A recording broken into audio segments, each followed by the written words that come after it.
A quiet royal shift. How King Charles's new tennis rule reveals a palace in gentle transformation. Hello, dear viewers, and welcome back to our channel where we dive deep into the glittering and sometimes surprisingly down-to-earth world of the British royal family. Today, we've got a story that's equal parts tradition, subtle rebellion, and a glimpse into how even the oldest institutions can change, one tennis match at a time.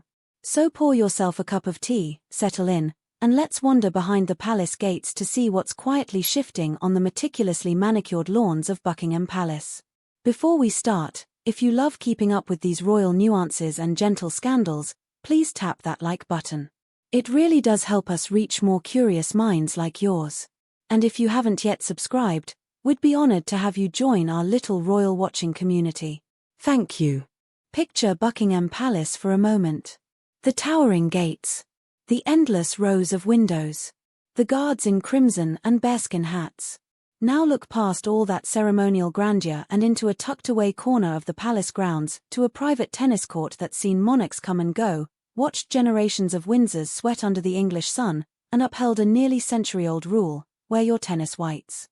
Yes, the British monarchy has always cherished the idea of tennis whites. It's not just Wimbledon that demands that snowy colour scheme. The unwritten, sometimes very much written, rule at Buckingham Palace was clear: if you're playing tennis here, you're wearing white. No debates, no exceptions. It's a small tradition in the grand scheme of royal protocols, sure. But it speaks volumes about the monarchy's dedication to preserving its image, even in the most private moments. So when whispers started emerging that King Charles III had relaxed this old rule, people were startled. Really? King Charles, known for his precisely knotted ties, his carefully chosen kilts, his lifelong adherence to royal style, was letting people gasp wear colour on the palace court? Turns out, yes. That's exactly what's happening. And it's actually quite a telling little story. According to palace insiders, who love to spill these sorts of tidbits over delicate cups of Earl Grey, King Charles decided to quietly drop the requirement that players at Buckingham Palace must wear all white. From now on, staff, royals, and the lucky few guests who get to pick up a racket inside those gilded gates can wear whatever tennis attire they please. Now, the classic tennis whites are still preferred, said one source, with a slight royal sigh. After all, tradition is tradition.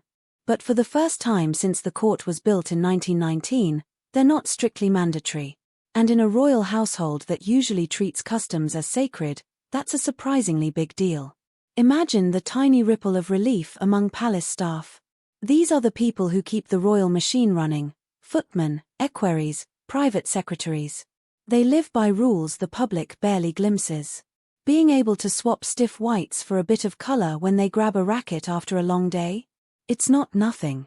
It's a whisper from the king himself that behind closed doors, things might feel just a touch less rigid. It also tells us something about Charles. Outwardly, he's every inch the traditional monarch. We see him in military medals, precise pinstripes, tartans that echo his Scottish estate. He stands for continuity. Yet here he is, quietly letting a century-old practice slide, a gentle nod that even in Buckingham Palace, maybe comfort matters too. Meanwhile, contrast that with another bastion of British tennis, Wimbledon. Wimbledon is still famously fanatical about white. Their rulebook on clothing reads like a near-comedic manifesto: all white tops, all white shorts, white headbands, even white undergarments, though in 2023 they finally, after much awkward protest, allowed darker undershorts for women to address health needs. The club's tradition stretches back 147 years and shows no sign of crumbling. Players who flout the rules can be reprimanded or even sent off court. So for the monarch himself to say, "Hey, at my house? Wear blue if you fancy," is quite a statement in its own quiet, careful way. Of course, the Buckingham Palace tennis court has always been more than just a patch of asphalt. Built just after World War I, it's hosted everything from gentle family games to historic matchups. King George VI, the current king's grandfather, was known to play there with British tennis legend Fred Perry. Imagine a monarch swapping shots with a national sports hero, away from cameras and speeches. In the year 2000, the court even saw Bjorn Borg and John McEnroe, yes, that fiery duo, face off again for charity. Not exactly the typical backyard match, right? But beneath all that prestige, it's also been a quiet sanctuary for stressed royals to decompress, and for trusted staff to share a rare moment of relaxed camaraderie. Which makes Charles's new rule feel even more symbolic. He's making a deliberate choice to let those private moments be just a bit freer, a bit more human. Even kings, it seems, understand that not every tradition needs to be ironclad. But while Charles is opening up his court to colour, another royal is about to step back into the very heart of tradition in all its crisp white glory. All eyes are now turning to Catherine, Princess of Wales. She's expected to make her highly anticipated return to public royal duties at none other than Wimbledon. This isn't just any outing for Kate. It's layered with emotion, coming after her deeply personal announcements about her health and her treatment. Her visit to Colchester Hospital last week was already a poignant moment that tugged at the public's heart. Wimbledon, though, is different. It's an intensely public, globally broadcast stage. As the patron of the All England Lawn Tennis and Croquet Club since 2016, a role she inherited from the late Queen, Kate doesn't just attend. She presents the trophies, steps onto centre court, smiles through global flashes. This is royal duty in its purest ceremonial form. So while Charles quietly modernizes a private nook of the monarchy's sporting life, Kate stands ready to uphold its grandest traditions, shaking hands with champions and ensuring the monarchy's ties to this very white, very historic tournament remain flawless. And isn't that contrast fascinating? On the one hand, King Charles is gently loosening centuries of formality behind closed gates, sending a signal that times do change. On the other, the Princess of Wales continues to embody the monarchy's polished, traditional front, wearing elegant summer dresses and placing that golden trophy in the victor's hands, just like Queen Elizabeth did before her. It's a perfect snapshot of how the modern monarchy operates. A delicate balancing act. Show the world continuity, ceremony, and timeless pageantry.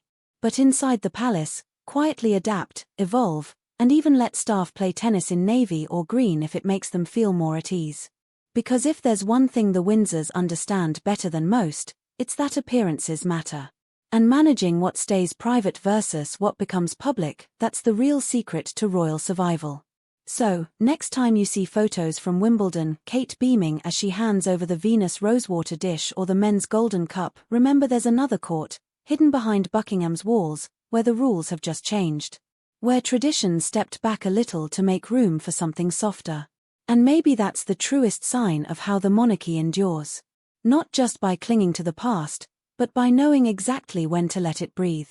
Now, what do you think? Is King Charles's small rule change a refreshing bit of modern common sense, or does it nibble away at the very customs that make the monarchy feel special?